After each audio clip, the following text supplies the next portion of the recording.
Hello friends, तो आज की इस वीडियो में DEd special education first year introduction to disability का जो क्वेश्चन पेपर है उसको सॉल्व करने का प्रयत्न करेंगे। और यहाँ पर जो भी टिक लगाया गया है वो सही नहीं है, तो आप उसको ध्यान में नहीं दीजिएगा, जो हम बता रहे हैं वो उसमें ध्यान दीजिएगा। ठीक है, तो चलिए शुरू करते हैं। इस बार भी क्वेश्चन पेपर में थोड़ा बदलाव किया गया है। पिछले बार ट्रू फॉल्स का ऑप्शन दिया जाता था, पर इस बार नहीं दिया गया है। तो पहला क्वेश्चन है, डिसलेक्सिया से पीड़ित बच्चों की प्राथमिक विशेषताओं में शामिल हैं। तो इसका ऑप्शन नंबर सी आंसर सही हो जाएगा।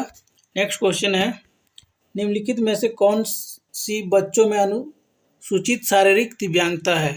तो इसका ऑप्शन नंबर सी आंसर सही हो जाएगा। नेक्स्ट क्वेश्चन है, यदि बच्चों को सही दृष्टि और शारीरिक गठन के बावजूद बार बार दीवार घड़ी से समय बताने में कठिनाई होती है, यह प्रदर्शित करता है कि बच्चा डिसलेक्सिया है। नेक्स्ट क्वेश्चन है, क्वेश्चन नंबर 4, निम्नलिखित में से कौन सी दिव्यांगता मस्तिष्क में क्षति के कारण मांसपेशियों के समन्वय के गैर कार्यशील होने का एक उदाहरण है। तो इसका सही आंसर हो जाएगा option number D, cerebral palsy. Next question है, बौद्धिक दिव्यांगता एक महत्वपूर्ण सीमा को संदर्भित करती है। इसका सही आंसर हो जाएगा option number C, cognitive functioning, संज्ञानात्मक कार्य प्रणाली। नेक्स्ट क्वेश्चन है, निम्नलिखित में से कौन सा विशिष्ट सीखने की अक्षमता का एक उदाहरण है। निम्नलिखित में से कौन सा विशिष्ट सीखने की अक्षमता का एक उदाहरण है। तो इसका सही आंसर हो जाएगा dysgraphia, option number C is the right answer. Next question है, वाणी और भाषा संबंधी अक्षमता वाले छात्रों की आवश्यकता हो सकती है।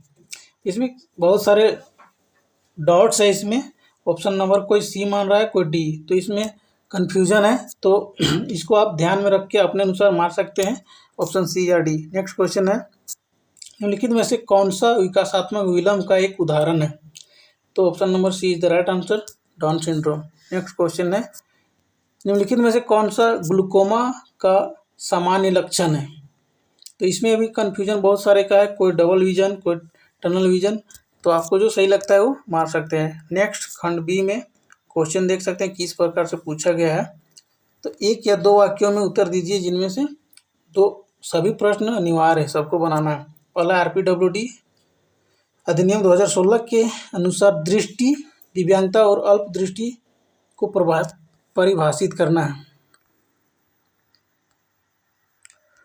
नेक्स्ट क्वेश्चन है, निपेड की प्रमुख भूमिकाएं और कार्य क्या है। निपेड का जो प्रमुख भूमिका और कार्य क्या है उसके बारे में आपको जिक्र करना है, लिखना है। प्रारंभिक हस्तक्षेप अभिभाषण और भाषा के विकास में कैसे मदद करता है। How does yearly intervention help in speech and language development. Next question है, एएसडी से पीड़ित बच्चों के सामने आने वाली प्रमुख शैक्षिक चुनौतियों को लिखना है। एसडी के जो बच्चे होते हैं उसका चैलेंज, एजुकेशनल जो चैलेंज उसके बारे में आपको लिखना है। फिर है, आरपीडब्ल्यूडी एक्ट 2016 को भारत में क्या प्रभाव पड़ा।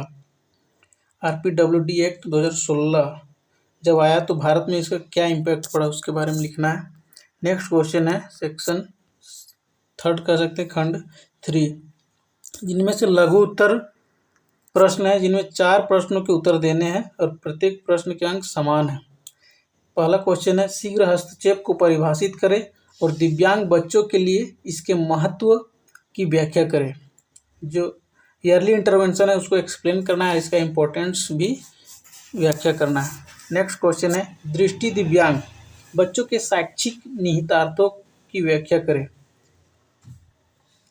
जो विजुअल डिसेबिलिटी है उसके इम्प्लीकेशंस लिखना है, एजुकेशनल इम्प्लीकेशन, शैक्षिक निहितार्थ को व्याख्या करना है। नेक्स्ट क्वेश्चन है, दिव्यांगता की रोकथाम के उपायों को समझाएं। जो डिसेबिलिटी के जो प्रिवेंशन है, रोकथाम है, उसका उपाय को समझाना है। नेक्स्ट क्वेश्चन है, चलन दिव्यांगता को परिभाषित करें और इसके सामान्य कारणों का उल्लेख करें। Define locomotor disability and mention it's common causes, मतलब सामान्य जो कारण है उसको लिखना है लोकोमोटर डिसेबिलिटी के। फिर नेक्स्ट क्वेश्चन है, कक्षा में अवधान छिन्न अति चंचल व्यवहार वाले बच्चों के समक्ष चुनौतियाँ, क्या क्या चुनौतियाँ आती हैं और शिक्षक उन चुनौतियों का सामना करने के लिए किस प्रकार से सहयोग कर सकता है उसके बारे में लिखना है।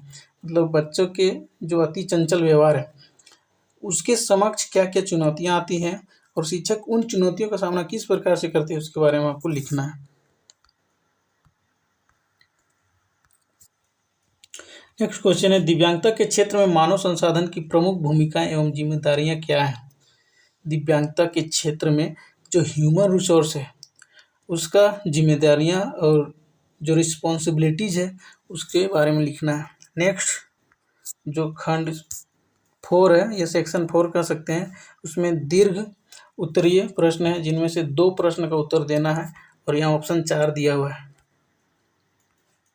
पहला क्वेश्चन है, बौद्धिक दिव्यांगता अधिगम को कैसे प्रभावित करती है।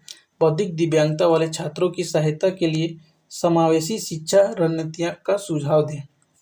जो इंटेलेक्चुअल डिसेबिलिटी है उसका इफेक्ट लर्निंग और inclusive education strategy support student with intellectual disability, उसकी जो सहायता के लिए समावेशी शिक्षा की रणनीतियाँ उसके बारे में आपको लिखना है।